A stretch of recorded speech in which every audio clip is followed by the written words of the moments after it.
अस्सलाम वालेकुम Rafi and welcome to Ibrahim academy. अभी जैसे लास्ट लेक्चर में हमने जो है वो एक्सरसाइज 3.4 कंप्लीट कर ली थी ओ लेवल्स एडिशनल मैथमेटिक्स की। ठीक है जी। अच्छा, अब यहाँ पे ना ये आपको नजर आ रहा होगा कि आज का जो लेक्चर है, वैसे आपको डिस्क्रिप्शन में जो है सॉरी जो आपका टाइटल है उसमें देख लिया होगा आप लोगों ने कि लॉज ऑफ एल्गोरिथम जो है वो हम लोग आज डिस्कस करेंगे। अच्छा, बहुत सारे लोग जो वो स्टूडेंट्स हैं ये बात करेंगे कि सर आप जो है वो 3.5 की तरफ बढ़ें, ये आप क्या पढ़ा रहे हैं। तो भाई 3.5 के अंदर और 3.6 के अंदर यही लॉज अप्लाई होंगे जो आपको अच्छी तरह से पता होना चाहिए। ठीक है जी। अच्छा, कुछ ज़्यादा मुश्किल नहीं है, 4 लॉज है इसके अंदर। अब आप देख लो, चेंज ऑफ बेस लॉ है पहला, सही। उसके बाद आपका आता है प्रोडक्ट लॉ, सही, मल्टीप्लिकेशन का आता है। उसके बाद क्वेश्चन यानी कि डिवीजन, और इन दी एंड पावर लॉ आएगा एल्गोरिथम का। अच्छा, इससे जो आपकी बुक के अंदर एग्जांपल्स दी हुई ना उसी को डिस्कस कर लेंगे, क्योंकि आपकी बुक के अंदर इसकी डेरिवेशन सारी दी हुई है, शुरू से एंड तक हर चीज़ का बताया हुआ कि वो ड्राइव कैसे हो रही है। लेकिन हो सकता है कि काफ़ी लोगों को जो है वो बुक के अंदर समझ ना आया हो, तो मैं यहाँ पे आप लोगों को जो है वो थोड़ा डिटेल में समझा दूंगा कि वो चीज़ें कहाँ से आ रही हैं और क्या आपको जो है वो सवाल किस तरह का दिया हुआ, अगर प्रोडक्ट दिया हो तो कैसे सॉल्व करना है, और अगर क्वेश्चन दिया हो तो कैसे सॉल्व करना है, डिपेंडिंग ऑन द केस के बाद। तो वही चलते हैं सबसे पहले लॉ की तरफ। आप लोग देखिए अपने स्क्रीन पर जरा, चले यार, ये देखें, ये है आपका सबसे पहला law, change of base law. ठीक है। अच्छा, इसमें जो आपको बुक के अंदर लिख के दिया हुआ है डेफिनेशन, वो कुछ ऐसे लिख के दिया बोलता है if A B and C are positive numbers. ठीक है। अच्छा, एक तो यहाँ बात आप लोग नोट करें कि अच्छा ये लॉज जो है ना, ये बहुत सारे लोग हल्के में ले लेते हैं। आपको इसको समझ के जो है वो आगे चलना पड़ेगा, वरना ये आपसे सवाल नहीं होंगे। ठीक है जी। ये भी बोल क्या रहा है, बोल रहा है एक तो ए है, बी है और सी है, वो देखते हैं किस तरह। बोलता है पॉजिटिव नंबर है। ठीक है, ये तीनों के तीनों पॉजिटिव नंबर है, इसमें से कोई नेगेटिव नहीं होगा। ठीक है, फ्रैक्शन में हो सकता है लेकिन नेगेटिव नहीं होगा। And A is not equal to 1 and C is not equal to 1। अच्छा, अगर मैं ए 1 के बराबर रख दूंगा और सी भी 1 के बराबर रख दूंगा तो एल्गोरिथम सॉल्व नहीं हो सकता। किस तरह, अब आप देखें जरा। बोलते हैं ए इज नॉट इक्वल टू 1, सही है। अगर मैं देखो ए की जगह 1 रख दूं ना, यहाँ पर मैं फॉर एग्जाम्पल तुम लोग एग्जाम्पल देता हूँ, तुम लोग करो लॉग 1 और 2। अब कैलकुलेटर में जाके आप लोग नजर अभी आ रहा होगा स्क्रीन पे, आप लिखें वहां जाके जो एल्गोरिथम का बेस होता है कैलकुलेटर में जहां पर होता है 1 और 2 लिखें जरा। ये देखें, ये आपको मैथ एरर देगा, सही भाई। मैथ एरर क्यों दे रहा है, आप ये देखें, यहाँ पे उस तभी बताया हुआ कि भाई ए की जगह एक तो 1 नहीं होना चाहिए, ठीक है, और सी की जगह जो है वो 1 नहीं होना चाहिए। क्यों बोला? अच्छा, सी का है, ए की जगह तो 1 ना हो और सी की जगह 1 ना हो, ये ए की जगह 1 भी ना हो। अच्छा एक और चीज, अगर यहाँ पे आप ए की जगह 1 लिखते हैं, ठीक है, एक और चीज देखो, मैं लिखता हूँ यार लॉग सी और 2 लिखते हैं आप, सही है, 2 की पावर 0 हो यहाँ पर, ठीक है, और इसका जो आंसर आएगा वो 1 आएगा। यानी कि 0 जो है वो ले जाके आप मल्टीप्लाई करवाएंगे लॉग के पीछे, तो 0 इंटू समथिंग 0 होगा। और अगर आप लोग कैलकुलेटर में जाके किसी भी नंबर के डिवीजन में यानी कि डिनोमिनेटर के अंदर 0 पुट करेंगे ना, तो आंसर हमेशा जो है वो आपके सामने मैथ शो करेगा, क्योंकि उसका आंसर होता है इन्फिनिटी। कोई भी ऐसी चीज हो अगर आपके सामने, अपॉन में 0 नहीं आ सकता, सही है। तो यहाँ पे 1 लिखने के बाद आंसर 0 आ जाएगा। ठीक है, तो इसे उसने बोला कि भाई ए जो 1 के बराबर ना हो और सी भी 1 के बराबर ना हो, और अगर ये चीजें पूरी होती हैं, सही, ये कंडीशन पूरी होती हैं, तो उसके बाद आपने करना क्या है कि अगर आपको लॉग बेस ए और बी दिया हो तो आप इसको लिख सकते हैं log C of B upon log C of A. Sir ये सी कहां से आ गया? अब जरा देखो सी कहां से आ रहा है। अब आपकी जो किताब है उसके अंदर एक वो दी हुई है, इसने एग्जांपल दी हुई, उसी को देखो सर। बोलते हैं लेट एक्स इक्वल टू, सही है, लॉग ए ऑफ बी है ये, ठीक है, लॉग ए ऑफ बी। अच्छा, ये तो आ गया एल्गोरिथम फॉर्म। अब आपने समझना भाई इसको जरा, अगर वीडियो स्किप करके आप लोग देखेंगे तो आप लोगों की बात समझ नहीं आएगी, सही है। तो रूल्स को अच्छी तरह फॉलो कर लें, और अगर आपको सवाल के अंदर मसला होता है तो वो आप स्किप कर सकते हैं। इनको जरा एक बार देख लीजिएगा, ये एल्गोरिथम फॉर्म है। अच्छा, इसको आप कन्वर्ट कर दें, इसको वहां ले जाओ, इंडेक्स फॉर्म में कन्वर्ट करें, ये ऐसे आ गया, इसको बोलते हैं इंडेक्स फॉर्म।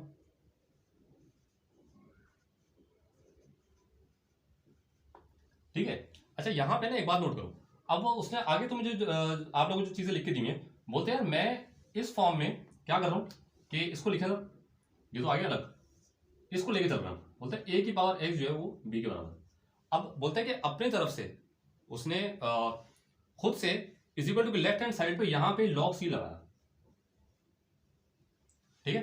यहां पे लॉग सी लगाने के बाद देखो, एक मेरी बात याद रखो, अगर आपने इज इक्वल टू के किसी भी साइड पे खुद से कोई चीज की है, मल्टीप्लाई किया, डिवाइड किया, प्लस किया, माइनस किया, या कोई चीज आपने खुद से लिख दी है, तो इक्वेशन को बैलेंस करने के लिए आपको वही काम राइट हैंड साइड पे करना पड़ेगा, वरना इक्वेशन बैलेंस नहीं होगी।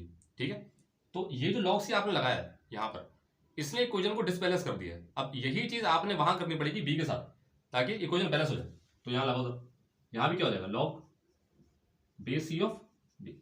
ठीक है, अच्छा अब यहां से अब होगा क्या कि ये जो एक्स है ये वाला, हमें पता है कि ये पावर जो है वो इसके पीछे आ जाती है, तो ये हो जाएगा X log C of A equal to log C of B. Sir ये सी क्या है, सी कहां से आ गया मुझे समझ नहीं आ रहा भाई, बात सुनो जरा। ये सी कोई भी नंबर हो सकता है, सही है। अब इसकी एग्जांपल देख लेते हैं। वैसे इस ये जो पूरी चीज है ना, ये समझाने का मकसद ये है कि वीडियो जो है वो बहुत डिटेल में आपको समझ आ जाए अच्छी तरीके से, वरना तो कुछ लोगों की शिकायत रह जाती है कि सर आपने ये चीज पढ़ाई नहीं। सही है, ये कोई भी नंबर हो सकता है। फॉर एग्जाम्पल मैंने यहाँ पे लॉग बेस 2 खुद से ऐड कर दिया, तो वहां भी लॉग बेस 2 खुद से ऐड करना पड़ेगा। सी की जगह कोई भी नंबर हो सकता है, 2 3 1 कुछ भी।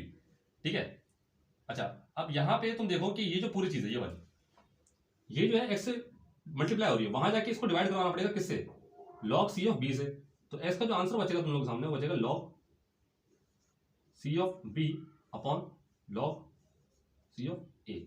अब नोट करो कि ये जो आंसर आया पूरे का पूरा, सही है, ये किसके बराबर आया, ये कब था, और एक्स जो था वो क्या था, ये जो एक्स है ये वाला, ये पूरा का पूरा किसके बराबर था, लॉग ए ऑफ बी के।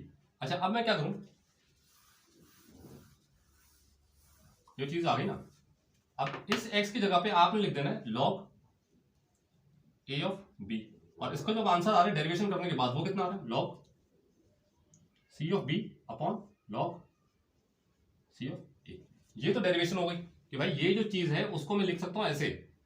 ठीक है, लेकिन आपको ये एक बार थोड़ा ध्यान में रखिएगा कि जब सवाल आएंगे ना तो उसमें ज्यादातर आपको LG दिया हुआ होगा। सही है, ये LG होगा जिसकी बेस लिखी भी नहीं होगी, लेकिन मुझे पता है कि वो 10 होती है। सही है, तो log 10 अपॉन कुछ भी हो सकता है वो, log 10 base 6 divide by log 10 जो है वो बेस 21। अब आपके सवाल देख लेते हैं उसमें क्या करता है। अच्छा 12। अच्छा एक और चीज उसमें दी हुई है इसी के अंदर कि अगर, यहां बात नोट करो, ये वाला बोलता है कि अगर जो है वो सी जो है वो बी के बराबर हो जाए, जहां जहां सी आ रहा है वो अगर मैं बी के बराबर कर दूं तो जरा देखो सी कहां है, एक तो सी ये आ रहा है यहां पर, इसको लिख दें आप base B upon log B of A.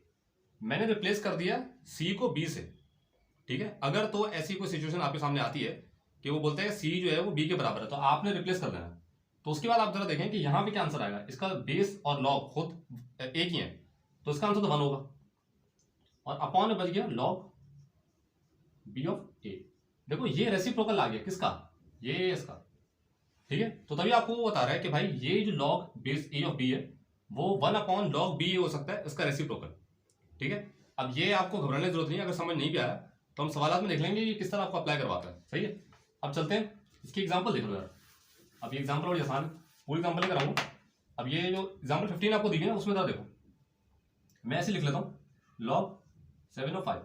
अब आपने इसको अप्लाई किस तरह करना है, अब आपने अप्लाई करना है इस तरह, LG या log 5 डिवाइड बाय log 7। यार यहां पे ना कुछ C होगा। ठीक है, मैं बोलता हूं ये A और B था, log A B equal to log C of B upon log C of A। अब जरा कंपेयर करो, log C और ये C और C तो अपनी जगह पर मौजूद है। वैसे अगर यहाँ पे ना आपको ये बात पता होनी चाहिए कि यार ये C अगर क्वेश्चन लिखा हो तो 10 होगा, नंबर 10 होता है लॉग का, आपको पता होगा ये। ठीक है भाई, तो जरा देखो B की जगह 5 लिखा हुआ है, ये रहा, लिख दिया मैंने। उसके बाद देखो A की जगह क्या लिखा हुआ है, यहाँ पे A है तो यहाँ पे 7 लिखा हुआ है, और C की जगह तो C लिखा हुआ है हर जगह। इसको खोलने के लिए ये करना पड़ेगा आपको। ठीक है, तो उसको सॉल्व करो।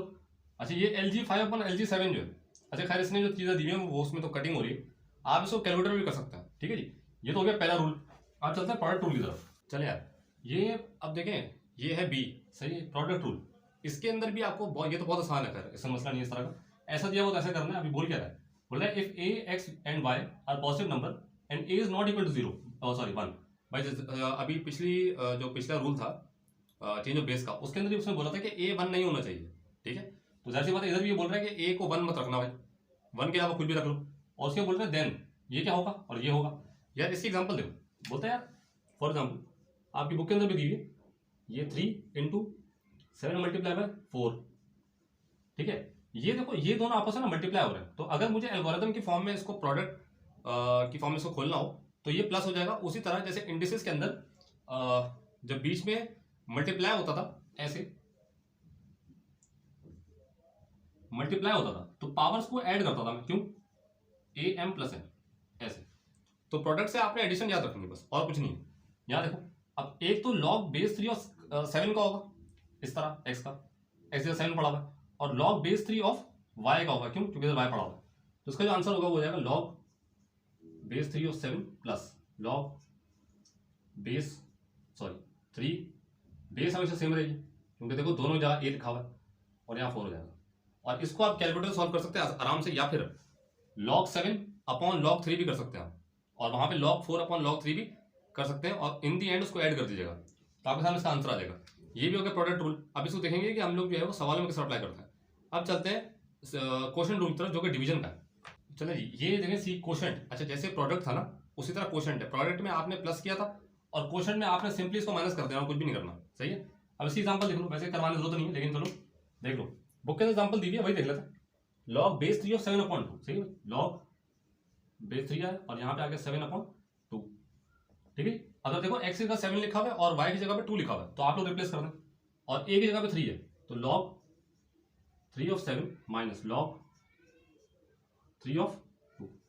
अब इसको वैसे ही सॉल्व कर सकते हैं आप, या तो कैलकुलेटर पे, या फिर बल्कि कैलकुलेटर भी होगा ही, इस तरह रख के भी कर सकते हैं और डिवाइड करके भी कर सकते हैं, ठीक है जी। इन दोनों को अलग डिवाइड करें, उसके बाद इन दी एंड उसको माइनस कर दें, ये भी हो गया, ये बहुत आसान था।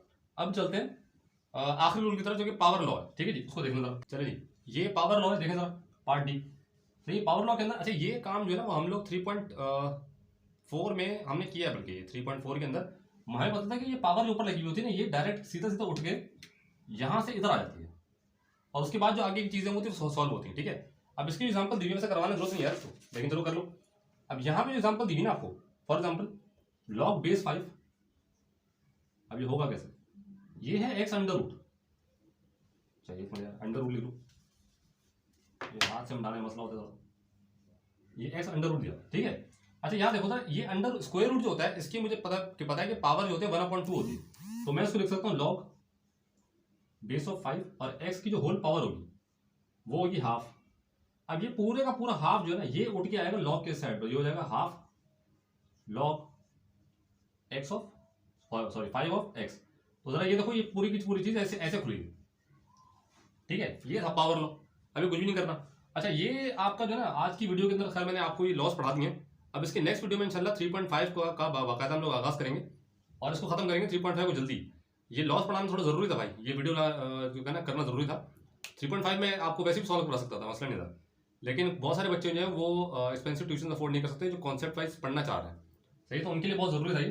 अब आप लोग जो है वो इन लॉस को रिवाइज करके फिर वो लेक्चर देखिएगा 3.5 का, सही है। 3.5 के अंदर फिर हम लोग इसको किस तरह अप्लाई करते हैं और कहाँ कहाँ यूज़ होंगे उसको इंशाल्लाह उसके अंदर देख लेंगे। अगर आपको वीडियोस पसंद आ रही है तो भाई आपसे गुजारिश है कि आप जो है वो चैनल को सब्सक्राइब कर लेकर वीडियो को लाइक कर दें और उन लोगों के साथ शेयर कर दें जिनको इनकी बहुत ज़्यादा ज़रूरत है। और अभी पेपर भी आप लोग करीब है, सही, मई जून के, तो उसके लिए भी इंशाल्लाह कुछ सोचेंगे, सही। तो इसी उम्मीद के साथ कि अल्लाह ताला आपका और इस पाकिस्तान का हामी नासिर हो। पाकिस्तान जिंदाबाद, पाक फौज पाइंदाबाद।